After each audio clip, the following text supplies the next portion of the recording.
इरफान का जन्मदिन भाग 1। इरफान पूरे दिन की मेहनत करके अपने घर की ओर निकलता है। वह अपने परिवार की पूरी जिम्मेदारी अच्छे से उठाता है। ऑटो रिक्शा पूरे दिन चलाने के बाद वह थक जाता है, लेकिन इसके बावजूद भी वह बेहद ज़्यादा खुश था। आज उसकी कमाई अच्छी जो हुई थी। वह सोचता है कि घर पहुंचते हुए वह रास्ते में कुछ खाने के लिए ले चलेगा, ताकि उसके दोनों बच्चों के और पूरे परिवार को खुशी मिले। इरफान अपने परिवार से बेहद प्रेम करता था। वह हर दिन अपने समय से ज़्यादा वक्त ऑटो रिक्शा चलाता था, ताकि किसी भी दिन उसके परिवार वालों को किसी भी प्रकार की दुख या किसी के सामने हाथ फैलाने का सामना ना करना पड़े। आज इरफान को बहुत फ़ोन आ रहे थे। ये सब उसके फ़ोन घर से ही आ रहे थे। इरफान के बच्चे उसे फ़ोन करके जल्दी आने के लिए बोल रहे थे। वह अपने पापा के साथ उनका जन्मदिन मनाना चाहते थे। इरफान के बच्चे इरफान को लगातार 2 घंटे से फ़ोन कर रहे थे। इरफान उन्हें हर फ़ोन पर मना कर देता था, क्योंकि वो चाहता था कि थोड़ा-सा धन और कमा ले, ताकि शांति से वह घर जा सके।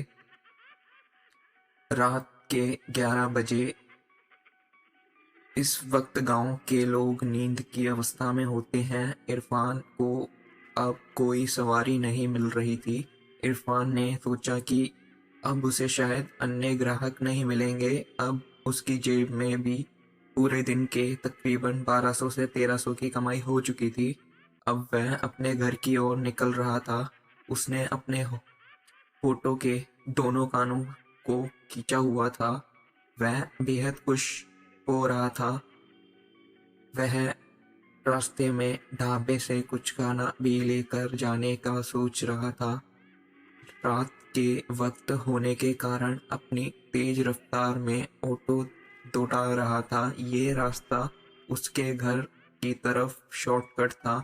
वह ऑटो को हवा से बात करवाता हुआ ले जा रहा था।